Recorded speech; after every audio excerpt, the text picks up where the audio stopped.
Steel from 1,000 years ago is still cutting through modern metal, and that fact alone should make you stop scrolling.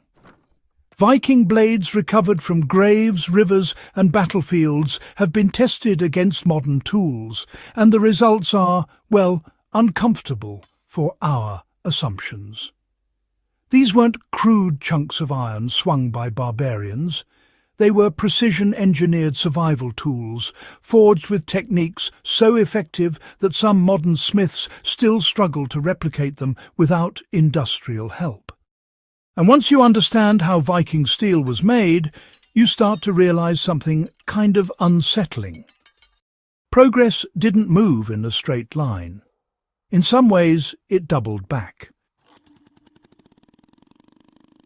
This is the story of Viking steel versus modern tools, and why ancient gear sometimes destroys today's technology. Not because it's stronger in every way, but because it was built with a completely different mindset. For a long time, historians underestimated Viking metalwork. Early excavations found rusty blades and assumed poor craftsmanship. But rust lies. When metallurgists began slicing these weapons open and analysing their structure, a different story emerged. Viking swords were often pattern-welded, a method where layers of iron and steel were twisted, folded and forge-welded together. This wasn't decorative flair, it was problem-solving. Early medieval Europe didn't have access to consistent high-quality steel, or varied wildly, and, the carbon content was unpredictable.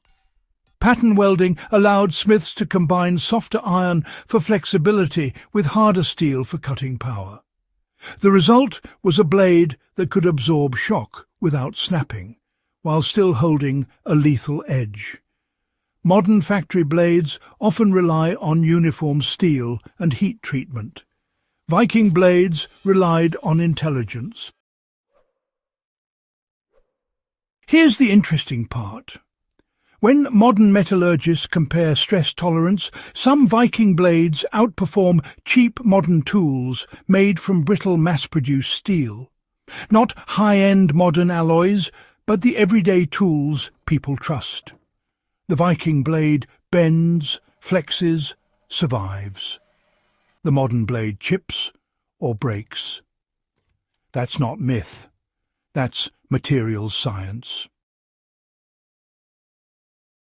Viking smiths worked without thermometers, power hammers, or chemical analysis. Everything was done by eye, sound, and experience. The colour of glowing metal told them temperature. The ring of steel told them integrity. The way sparks flew told them carbon content. This wasn't guesswork. It was embodied knowledge passed down through generations. Modern manufacturing relies on repeatability. Viking forging relied on adaptation. If a bloom of iron came out wrong, the smith adjusted. If the steel cooled unevenly, the process changed mid-forge. That flexibility produced tools uniquely suited to real-world abuse. Axes that split wood day after day. Knives that doubled as weapons and survival tools. Swords that had to survive shield impacts, bone and armour. Modern tools are often optimized for one task. Viking tools were optimized for survival. That difference matters. The Viking axe wasn't just a weapon, it was a multi-role tool. Felling trees, shaping timber, splitting bone, fighting. The blade geometry was thin but wide, designed to bite deep with minimal effort. Modern axes often use thicker profiles for durability in factory steel. Viking axes use smarter shapes to compensate for material limits. When replicas are tested today, Viking-style axes often cut deeper with less energy than, say, modern hardware store axes. And, that's not because the steel is magical, but because the design really respects physics. Weight distribution, edge angle, handle length. These weren't random choices. They were refined over and over through constant use in harsh environments. And here's the survival takeaway. A well-designed tool, honestly, beats a poorly designed modern one every time. Complexity doesn't equal superiority. Efficiency does. Viking smiths didn't have blast furnaces, but they understood carbon. One of their most powerful techniques was carburization, the process of adding carbon to iron by heating it in contact with charcoal for long periods. This transformed soft iron into steel, layer by layer. Some Viking blades show evidence of selective carburization. Hard steel edges welded onto softer cores. This is the same principle used in modern laminated steel and even Japanese sword making. The Vikings weren't copying anyone. They arrived at the same solution because the problem was universal: how to make metal both strong and tough. Modern tools often skip this complexity to save cost. One steel, one heat treatment, fast production. The Viking approach was slower, but the result was a tool tuned for reality, not a spreadsheet. In controlled tests, Viking sword replicas built using original methods show impressive results.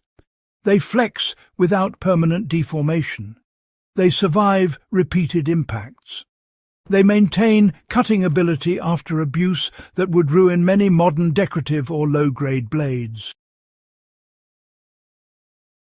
No, a Viking sword doesn't outperform aerospace alloys. That's not the point.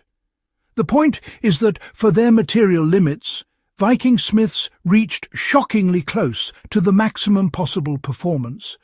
They squeezed everything out of their resources. That's a lesson modern survivalists and tool users should take seriously. Technology doesn't replace skill, it amplifies it. When skill is lost, technology alone isn't enough. Modern tools are amazing, until they aren't. Mass production favors speed, cost reduction, and uniformity. That often means thinner heat treatment margins, brittle alloys, and designs optimized for warranty claims, not long-term abuse. Drop a modern tool in freezing conditions. Strike it at the wrong angle. Use it outside its intended purpose. Failure happens fast. Viking tools were built for misuse. They had to be. There was no replacement store and, well, no backup. One tool had to do everything. That forced designs that tolerated error, weather and fatigue. In survival terms, that's just priceless. This is why ancient gear still matters, not as nostalgia, but as instruction. The real victory of Viking steel isn't that it beats modern tools outright. It's that it exposes our blind spots. We assume newer equals better. We assume machines guarantee quality. The Vikings prove that deep understanding of materials, combined with necessity, can rival industrial output. For survival-minded viewers, the lesson is clear. Learn how tools work, not just how to buy them. Favor designs proven by history. Understand steel, edges, geometry, and maintenance. A simple, well-made tool in trained hands will always outperform a complex tool used blindly. And that's why Viking steel still matters. It's not about conquering modern technology. It's about reminding us what human ingenuity can do without it. If you enjoyed this deep dive into forgotten engineering and ancient survival knowledge, stay connected with Before Modern Times. Like the video, subscribe to the channel and share this story with anyone who still thinks progress only moves forward. Because sometimes the past hits harder than the future.